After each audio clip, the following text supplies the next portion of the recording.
இடம்பொருள் நேயர்களுக்கு வணக்கம். ஸோ இன்னைக்கு பார்த்தீங்க அப்படின்னா இப்போ பாண்டியன் ஷோ சீரியலில் இப்போ முதலிரவுக்கான ஏற்பாடுகள்லாம் பண்ணிட்டு இப்போ அந்த ரூமில் வேற தடிக்குட்டு 2 பேரும் விழுந்து கதிரும் ராஜியும் தலையும் இடிச்சிருக்கிற காட்சியை செந்தில் பார்த்துடுறாரு. என்னப்பா அண்ணனுக்கு ரெடி ஏற்பாடு பண்ண ரூமில் நீங்கள் 2 பேர் ரொமான்ஸா வேணா அப்பாட்டெல்லாம் சொல்லி உங்களுக்கு ஒரு ரூம் வேணா ஏற்பாடு பண்ணலாமா அப்படின்னு கேட்க உடனே ஐயோ மாமா அப்படிங்கும் போது வேணா நான் வெளில போயிடுறேன்ப்பா அப்படின்னு செந்தில் சொன்னோன்னே நான் போகிறேன் அப்படின்னு இந்த ராஜியை முதல்ல ஓடிடுறாங்க. வெக்கப்பட்டு ஓடி போய் பரிதாபமாக போயிட்டு தங்கமயில் பக்கத்தில் போய் அவங்க நின்றுட்டு இருக்காங்க. இந்த பக்கம் என்னடா நீ அப்படின்னா நீ எல்லாம் ஒரு அண்ணனா ஏன்னா அப்படி பண்ணுற அப்படிங்கும் போது எங்கள் மீனா உள்ளே வந்துடுறாங்க. மீனா உள்ளே வந்தோன்னா என்ன நடக்குது அப்படின்னா இங்கே என்ன நடந்துச்சு தெரியுமா, கதிருக்கும் ராஜிக்கும் ரொமான்ஸ் அப்படின்னா அவங்க ஷாக்காக வராங்க. ஏன்னா உண்மை தெரிஞ்சது அவங்க உனக்கு மீனா என்னது கதிருக்கும் ராஜிக்குமா, இந்த கதிருக்கும் அந்த ராஜிக்குமா நிஜமாக தான் சொல்கிறீங்களா அப்படின்னா ஆமாம் மீனா, நான் உள்ளே வரும்போதே அந்த ஹார்ட் கலஞ்சிருந்துச்சு, 2 பேரும் ஒருத்தர் இடிச்சுக்கிட்டு நின்னாங்க அப்படின்னா நீ எல்லாம் ஒரு அண்ணனானா போனா இப்போ உன்னை என்ன பண்ணுறேன் பாரு அப்படின்னு வெளில கதவை லாக் பண்ணி விட்டு குடுன்னு ஓடிடுறாரு கதிர். அதனால இப்போ மீனாவும் செந்திலும் இந்த ரூமுக்குள்ளே சிக்கியிருக்க பரவாயில்ல நல்லா தான் இருக்குது டெக்கரேஷன் அப்படின்னு சொல்லிட்டு அப்படியே பேச ஆரம்பிச்சு கொஞ்சம் நேரத்தில் 2 பேரும் என்ன ஆயிடுச்சு, இவங்க 2 பேருக்கு ரொமான்ஸ் ஆயிடுச்சு. ஸோ இப்போ அந்த சமயத்தில் வெளில பார்த்தீங்கன்னா தங்கமயில் பாக்கியத்துடைய மகள் தான் நான் அப்படிங்கிறத தெளிவாக காமிக்கிறாங்க. ஸோ இப்போ தங்கமயில் பேசிகிட்டு இருக்காங்க. தங்கமயில் ராஜி நீங்கள் அம்மாட்ட பேசிட்டீங்களா அப்படின்னு கேட்குறாங்க. சிரிச்சிட்டு இருக்காங்க. இப்போ அரசியும் வந்துடுறாங்க.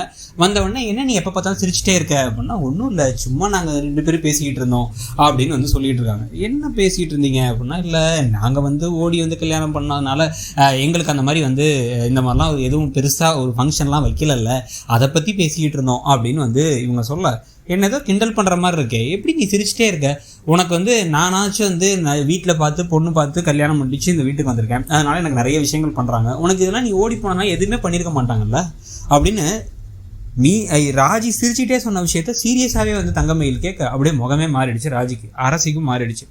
உடனே டக்குன்னு இல்லை நான் பெருசாக சும்மா விளையாட்டு தான் சொன்னேன், நீ எதுவும் தப்பாக நினைக்காத அப்படிங்கிறாங்க. இப்போவே தெரியுது தங்கமயிலுடைய கேரக்டர் அவங்க அம்மா கேரக்டருக்கு சளைச்சதே இல்லை அப்படின்ட்டு. உடனே அவங்க அப்படியே ஒரு பார்வையை பார்க்குறாங்க. பார்த்துட்டு ராஜி ஒன்றும் அமைதியாக இருந்துடுறாங்க, ஒன்றும் தப்பாக நினைக்கல அப்படின்ட்டாங்க. உடனே ஏசி ரூமில் கூட்டு போய் அவங்களை உட்கார வச்சாச்சு.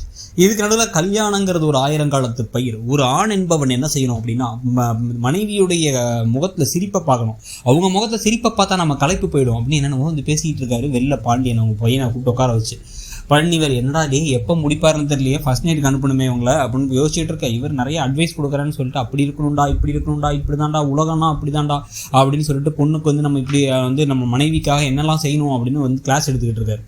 இதுக்கு நடுவில் சரி பொண்ணை ஏற்பாடு பண்ணி நம்ம உடனே கூட்டு போய் ரூமில் விட்டுறலாம் அப்படிங்கும் போது சரவணன் எங்க அப்படின்னு கேட்டால் வெளில மாமா தான் கல்யாண வாழ்க்கையில் எப்படி வாழணும்னு அட்வைஸ் பண்ணிருக்காரு அப்படிங்கிறாங்க. சரி ஓகே அவனை கூப்பிடுறதுக்கு கதிர் அனுப்பிடலாம், நீ உள்ளே போமா, நீ முதல்ல உள்ளே போயிடு, நீ உள்ளே போய் உட்காந்ததுக்கப்புறமா அவன் வந்துடுவான் அப்படிங்கும்போது இவங்க உடனே இல்லை சொம்பு அப்படிங்கிறாங்க. என்ன சொம்பு அப்படின்னா இல்லை டிவிலெலாம் பார்த்துருக்கேன் உள்ளர இந்த மாதிரி அனுப்பும் போது சொம்பில் பால் கொடுத்து அனுப்புவாங்க அப்படிங்க.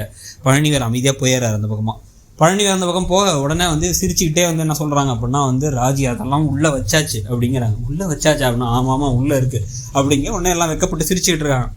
சரி ஓகே அப்படின்னு இந்த பக்கம் போய் எப்படியாச்சும் பாண்டியன்ட்ட இருந்து இவரை காப்பாற்றி சரவணனை காப்பாற்றி அனுப்பலான்னு பார்த்தா அவர் நிறுத்தாமல் பேசிகிட்டே இருக்காரு. சரவணனே ரெஸ்ட்லெஸ் ஆகிறாரு. எனக்கு ஃபர்ஸ்ட் நைட்டுங்க ஏங்க இந்த மாதிரி பண்ணுறீங்க அப்படிங்கிற மாதிரி இருக்கார் அவர். இதுக்கு நடுவில் என்ன ஆயிடுச்சு அப்படின்னா கதவை திறக்கலான்னு கதவை திறந்தா இவங்க தான் முதல்ல தங்கமயில உள்ளே அனுப்பி கதவை திறக்க வச்சா உள்ளார ஆல்ரெடி டான்ஸ் ஆடிக்கிட்டு இருக்காங்க மீனாவும் செந்திலும். அவங்களுடைய டான்ஸை பார்த்து உடனே இங்கே வாங்க வாங்கன்னு எல்லாம் கூப்பிடாது. உடனே இப்போ இந்த பக்கம் கோமதியும் இவங்களும் சேர்ந்து நின்று ராஜியும் பார்த்து சிரிச்சுக்கிட்டு இருக்காங்க. சிரிச்சுக்கிட்டு இருக்கும் போதே ஐயோ சாரி அப்படின்னு செஞ்சுட்டு ஓடிடுறாரு. சாரிம்மா அப்படிங்கிறாரு இவங்க அந்த பக்கம் மீனா. ஆனால் தங்கமயிலுக்கு இதுவும் பிடிக்கல. எரிச்சலாக கோபமாக ஒரு முறைச்சிட்டே உள்ளார போகிறாங்க. உள்ளார போயிட்டு என்ன மாதிரி பழக்கம் பழக்கிறாங்க இவங்கெல்லாம் அப்படின்னு ஒரு முறைக்கிறாங்க. வெளியே மீனாவை ராஜி கிண்டல் பண்ணிக்கிட்டு இருக்க. அதோட இன்னைக்கு எபிசோட் முடியுது. ஸோ இன்னைக்கு எபிசோடை பற்றியும் தங்கமயிலுடைய கதாபாத்திரத்தை பற்றியும் உங்கள் கருத்து என்னங்கிறத சொல்லுங்கள். தேங்க்யூ. இடம்பொருள் நேயர்களுக்கு வணக்கம். ஸோ இன்னைக்கு பார்த்தீங்க அப்படின்னா இப்போ பாண்டியன் ஷோ சீரியலில் இப்போ முதலிரவுக்கான ஏற்பாடுகள்லாம்